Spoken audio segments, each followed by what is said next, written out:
Welcome back, everybody, to another episode of the Attract and Stand Out podcast. I am so excited to have Susan here with me today. We're going to talk a lot about positioning of your brand and why it's so important, which those of you that have been with me on the podcast over the past several years, you know how I feel about branding and making sure that we're really creating that personal brand for our audience. So I'm excited to have Susan share some of her insights. Welcome, Susan, to the show. Oh, thanks so much, Darlene. Thanks for having me. Yeah, I'm so excited to have you. And I would love for you to take us back to how you got into this industry. What was it about the brand positioning, and how did you get here? What did that look like for you? What was that journey like? Well, we're going way back if we're going to go back. I'm celebrating 20 years in the industry right now. And yeah, I didn't start as a brand positioning expert. All I knew was over 20 years ago, I looked at that contraption that was this brand new weird box looking thing on my desk. And I said, the future is there. And which is our desktop computer, which I had no idea how to use. I didn't even know how to send out an email, but I just knew that that's where I needed to go. And so long story short, I learned multimedia marketing, website design, website development, graphic design, kind of everything involved with the online world. And over the last 20 years, I've built this agency where we do branding and marketing and website development and all that kind of fun stuff. And I gradually realized that, wait a second, everything that we're doing for our clients is all foundationally built on branding and their brand positioning. And so that light bulb went off that I needed to position myself as a brand positioning expert so that people would better understand just how important it is in their business. And that's kind of why I'm here, is to talk more about how important it is and how detrimental it can be to your business if you don't pay attention to it. Yeah, absolutely. It's definitely one of those things that sometimes we feel like we've nailed it and we feel like we are on track, and then we go out there and we start marketing ourselves, we put ourselves out in that position, and then we notice that things aren't landing the way that we think they are. They aren't always, connecting with our ideal clients the way that we want them to. And so it's important to go back to that drawing board and play with it. I know one of the things I talk a lot with my clients is like, let's test and measure it. Let's go out there and see, are people connecting with it? And then it's okay to come back in and make some tweaks and some like fine tune it a little bit. And even as we've had our businesses, because you've had your business for 20 years, I've had mine for 17. I know for sure I've gone back to the drawing board many a times to make some edits and make some suggestions. Like as we're working with clients and we're getting ourselves out there, we learn things. We learn like new innovative things, but then also just, our clients change a little bit, like how they think about things, how they see the world. All of those pieces shift. How do you support your clients when they start to notice that things are shifting and that they know that they need to go a new direction? Yeah, and that's a really good point. Businesses do evolve. It would be impossible for us not to evolve over time. And that evolution process does require us to go back to that foundational blueprint and revisit, okay, how are we bringing our business to the world? How are we presenting ourselves?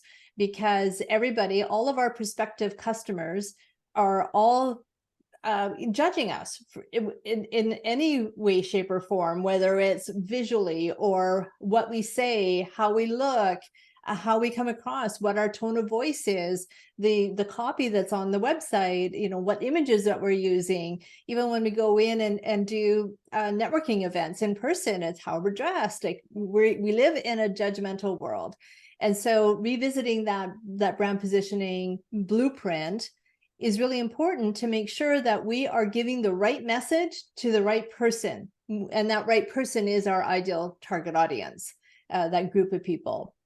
And we need to make sure that we are presenting ourselves in a way, presenting not only ourselves, because personal branding is a big part of it too, but I'm talking about the overall business brand and how that is coming across and being perceived by our ideal customer group. And if there's a disconnect happening there, if that message is not getting across to them, then that's when we definitely need to go back to the drawing board and find out, okay, what's going on here? Either we have defined our ideal client incorrectly, or we haven't dug deep enough to find out what is truly making up that group of people, and making sure that we are positioning ourselves in a way that gives them the no-brainer response. Oh, you're exactly what I'm looking for. And then you don't even have to go into a sales pitch, because people just automatically know that you're the best solution for their problem. Yeah, definitely. And oftentimes that's part of what like comes back into impacting the business, whether it's the bottom line or it's the message of where they're trying to go, or maybe it's part of the culture shift that the organization is trying to go into, like making sure that that brand positioning is so strong. What are like some of your favorite tips when it comes to positioning yourself that really helps, whether you're an entrepreneur or even if you're building a personal brand in an organization? Like, what are some of your favorite things to share? Yeah, well, that's a loaded question. but but I think the foundational thing is to make sure you do fully and truly understand who it is that you are trying to win over, in quotation marks. So if you're talking about your personal brand, it might be that you are needing to win over stakeholders, to, like, if in a nonprofit organization, if you're the one in charge of fundraising, then how you come across is really important to that person who is ready to support the organization, but they have to get the right impression. They have to understand that you are in alignment with their values, and vice versa. So this is all kind of part of that brand analysis that I walk my clients through, is understanding what's your mission, what are your values. Brand positioning is so much more than just a logo and a website, and worse, throwing together a templated website and just having your best friend's cousin design you a logo, when that branding analysis hasn't been factored in, hasn't been taken into consideration, because everything from your colors and your imagery and your tone of voice, like I was saying before, is all encapsulating into that branding. Yeah. So yeah, knowing who your target audience is the primary one. And then also understanding you. Why are you in business? Why are you a part of this organization? What are your personal values? And that, you can't change that, right? And so the more you understand that, and the more you bring that out in front of the very people that you want to support you, then that's where that resonance comes in. They will resonate with you if they know that your values are in alignment with theirs. And so that's just kind of the tip of the iceberg as far as understanding how to best get across to the right people that you want to serve. Yeah, I love that you brought up the values, because that's one of the pieces that are so important for organizations, like for us as individuals to know what our values are, and then for our businesses, like what are the business values, and whether you are starting your own business and you're creating those values for your business that might encompass a lot of your personal values, Right. or if you're working for an organization too, what are the organization's values? Do they align with what you're doing? Because when they align and there's that alignment piece to it, it just allows you to show up in a way and you give back more, and you can just focus more on your career and the things that you're doing, because you feel connected. It doesn't feel like, there's nothing worse than being in a situation and feeling like those values misaligned and they're not connecting. Yeah, And absolutely. Yeah, you're in the wrong job if you're not yeah, in alignment with the values of the company that you're working with, for yeah. sure. And most of us have probably been there at some point. I Yep.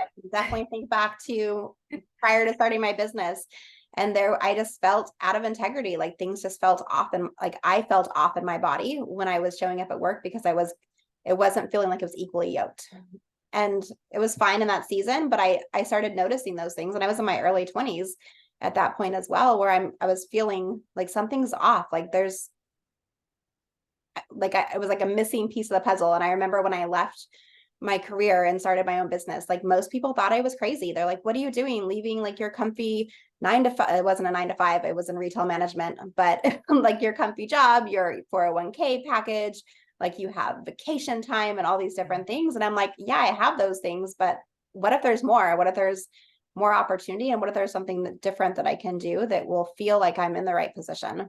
Right. So I think those like checking in with our values can be huge. And then you were also talking like while you were sharing about like the brand positioning, Mhm. Like, how do we want people to feel when they meet our brand, when they meet us? Like, what is that, are we creating the right emotions and making sure those emotional pieces are really connecting with our community? And it comes through, like you were saying, like our website, like brand photos and the message that we're writing, like how we're speaking to people when they connect with those values and mission, like all those pieces really come together, and it makes people feel like they're a part of something bigger Yeah.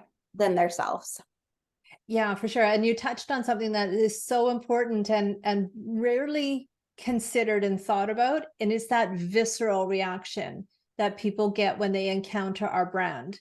And when they encounter our brand, it's on a myriad ways that they encounter it. From customer service to how you treat your vendors and how you treat your staff, and how your staff even communicates to your customers, and how you show up on social media. Like, are you a complainer? That's going to affect your brand. Are you a bully on social media? That's going to affect your brand. And so that visceral reaction is key. And how your brand has made somebody feel. What's that experience like? And our goal as a business owner, as somebody who is in charge of anything within the operations, is to make sure that is under control as much as possible, to make sure that we are giving the best impression possible. Yeah, absolutely. How we're showing up, and like how we're showing face Yeah, absolutely matters. yeah, definitely. So when you think about like your leadership style and how you've crafted your leadership style over the years as an entrepreneur, what do you think are some of like the most biggest challenges that you faced as you've been building your business and putting yourself out there and kind of positioning yourself in the market? Yeah, that's a good question. Challenges, there's always the normal business challenges, anywhere from having a hard time finding really good qualified staff to dealing with grumpy clients. For me, because of the industry that I'm in, my biggest challenge is actually trying to be the voice of reason, because there's a lot of bad information out there. There's a lot of people selling us a bill of goods, and they're only giving us a small portion of the pie, and they're also not considering the unique situation that every business is in. And I see it over and over and over again, where people, especially when they're just starting out in their business, they're investing tens of thousands of dollars on this 10-step sure foolproof blueprint that all you have to do is follow these steps and you will be a millionaire in 6 months. And due to our human nature, we buy into that, right? Wouldn't we? But it's just really sad to see. And so that's why I'm on a mission to get out there and talk about, okay, this is a real business, people. Like, there's no 10-step program that's going to guarantee you $1 million. So we have to just treat what we're doing as a business, and there are no shortcuts. There's just a lot of effort, trial and error to get that right message to the right people in the right way, in order to create a really positive synergy and get traction in your business and make it sustainable. Yeah. Yeah. And that sustainability is huge. Like, Yeah, how do we make sure we're here for the long haul? I right. know, the stats for small business owners and businesses that are getting started, like they're not always high for the long haul. And how do we get to a position to where we can be here for 17 and 20 years and different things like that? Like we've been able to do, because it's, I can remember like a lot of people that I started my business with around the same time. Some of them are still in business, and a lot of them have switched gears, or they've changed things up. They've had to pivot, or they've gone and worked in different organizations and switched things around. And I know for myself, it's been about being open to make changes to my messaging, being open to make changes for myself, for how I was showing up and how I was connecting with people. When I always laugh when I think back to like those first 2 years in business. Like everybody knew who I was. I had networked a ton, but I wasn't getting any referrals or any business from anybody, because they knew my name. They knew that I was, helping make connections with them. And I was kind of social butterflying and introducing people together.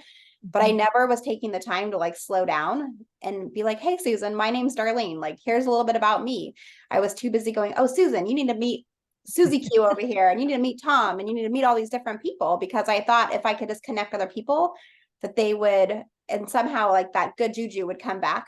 And it did in some ways. But I also learned that I wasn't letting myself like really settle in and can make the connections that I need to make, and like let other people connect the dots as well.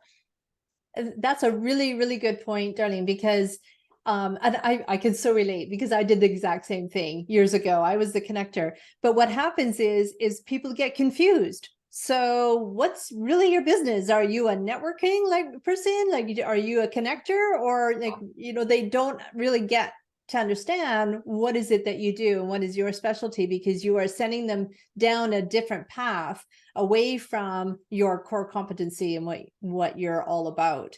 And I see this with a lot of people who, a really good example is actually, say, let's just use a health coach as an example. So a health coach will take all of those tens of thousands of dollars of marketing courses and business building courses, and they become an expert in marketing and business building, and they have forgotten about their health coach business. And then they end up like, they're trying to market themselves as a health coach, but they find that I know more about marketing now, so I'm going to switch gears and become a marketing expert. And then people are just totally confused. Like, wait a second, where's your credentials? I thought you're a health coach. What's going on? And then you go nowhere, because you're just spreading yourself too thin and giving the wrong message and confusing messages to people. So yeah, stay in your lane and focus on what your core competency is. I could not agree more. Like it makes me think of like we're on the freeway, and we've got like the bumpers on each side of the lanes. Like, how do we make sure we create a business that's around our expertise and the things that we actually that we're passionate about? Because I mean, you've seen it being in the industry as long as I have as well. So many people switch gears, like they don't really give their career, their business a chance, or their career a chance before they're like on to the next thing. Yeah. And it's a long haul strategy. Like I wish I could say like, you're just going to do this one marketing strategy and you're going to do it really well for the next 90 days. And you're going to be like out the door, financially making the amount of money you need to make. You're going to have the clients like lining up to work with you. And that's just unfortunately not the way the game works. Like I wish, and sometimes you get lucky. Sometimes you get lucky and you get some people in there and you get the traction. But it's long haul, like especially when we change marketing strategies or we change our growth strategy. Like you can't just think like, I'm going to do this 5 times. Okay, it didn't work for me. Like, let's switch to something else. And that's what I think happens so often in the market space. Yeah. We try something a couple of times, or this is my favorite, is when we see somebody else, it looks like they're really successful at what they're doing. And we're like, oh my gosh, this person is totally nailing it. They've got like 5 million likes and they're getting all the hearts on social media. And then we try to emulate what they're doing and it doesn't work. And we're like, why isn't it working for me? It's working for this person, but it's not in alignment with who you are. And you're not showing up, and you don't even know the whole picture because you don't know what's happening behind the scenes.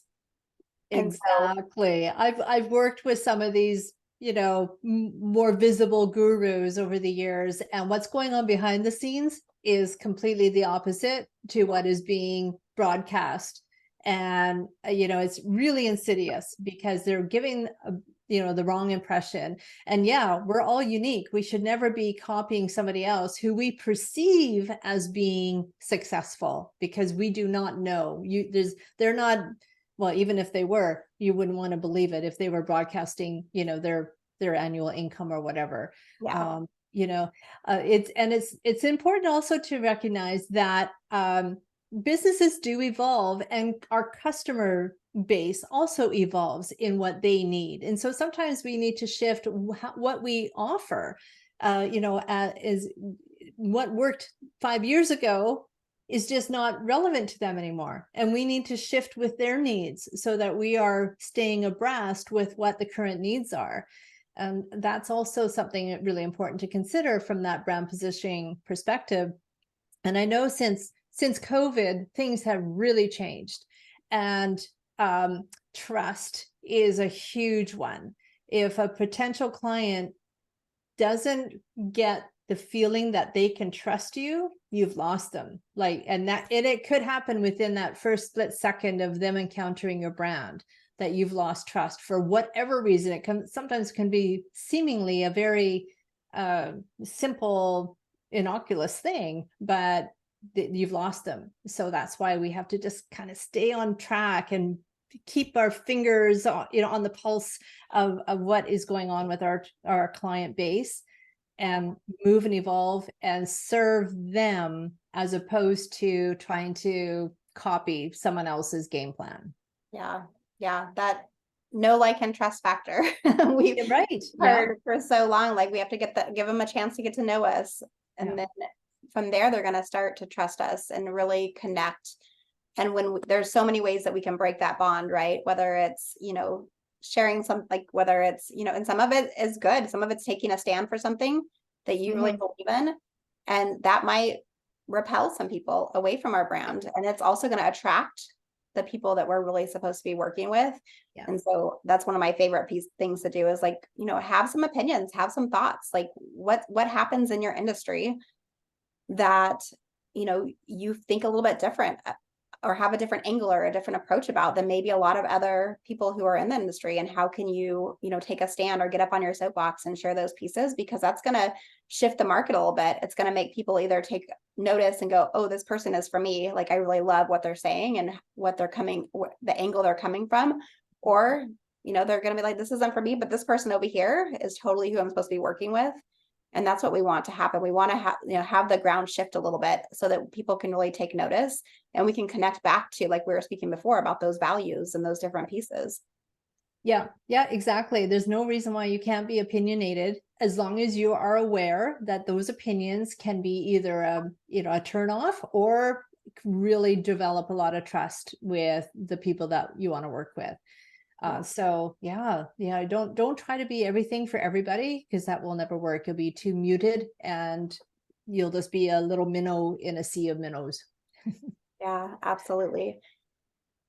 As you think about how you support your clients with, like, building their brand position and communicating their message with the world, can you share with us maybe a success story or a lesson that you learned from a time that you worked with a client, or maybe something even from your own positioning of your brand? Let me see here. So yeah, I have definitely, well, I guess probably my story about coming to the light bulb realization that I should be positioning myself differently, as opposed to just the founder of eVision Media. I bring to the table my specific expertise, and it took me a long time to realize that what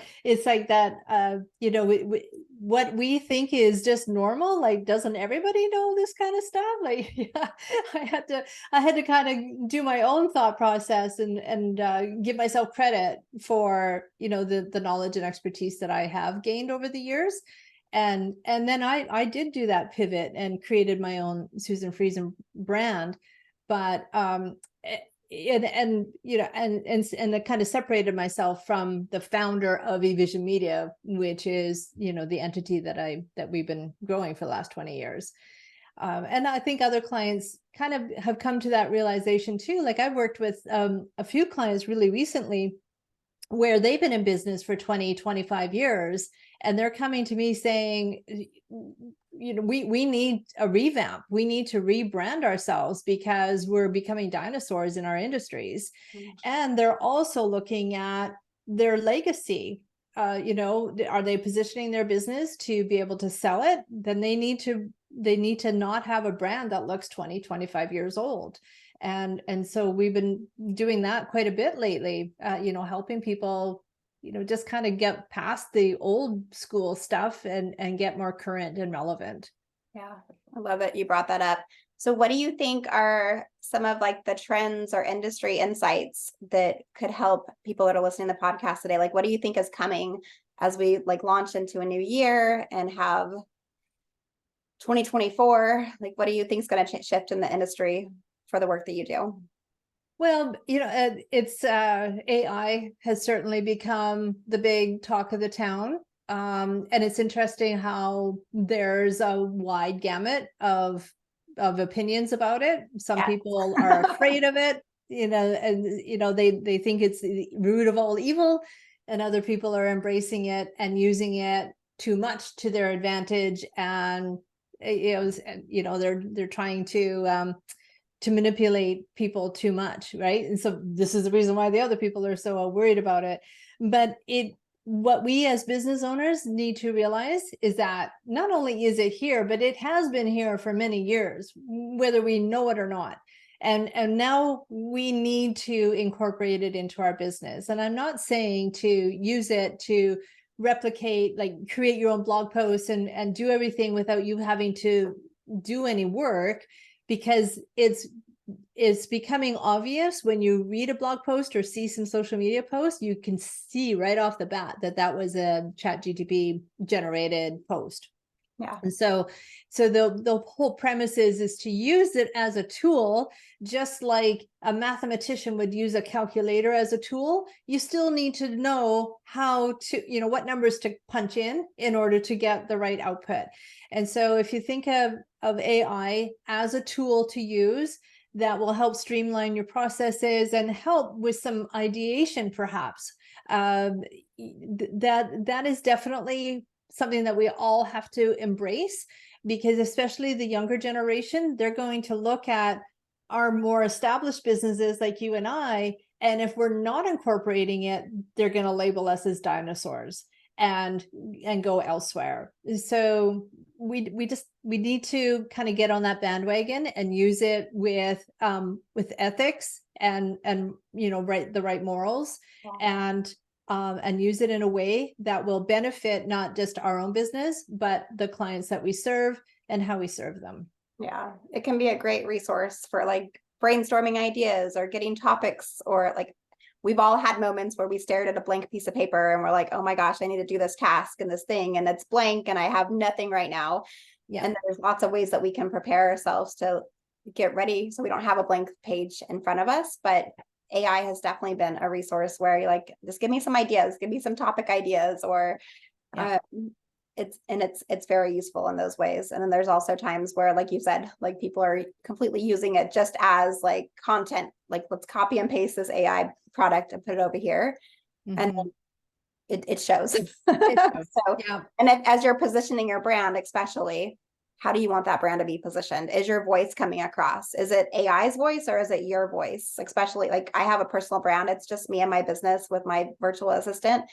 Like it's my voice. I have to make sure that my voice is showing. Otherwise people are going to be turned off and they're going to be going, to a different direction to get the support that they're getting. Yeah, absolutely. Nothing will destroy trust faster than the moment somebody realizes that's a machine that's talking to me, not a real person. Yeah. Yeah. So Susan, this has been so fun. We're going to go into just a few rapid fire questions as we start to wrap things up. So my first question for you is, if I was to buy you a plane ticket today, where would you go and why? Oh, a plane ticket. I want to go to the Bahamas. Right now, we're getting into the fall here where we are. And I just went out for a walk this morning and I'm so cold. So I want to go where it's warm. Yes. I will pack my bag and join you. Yes.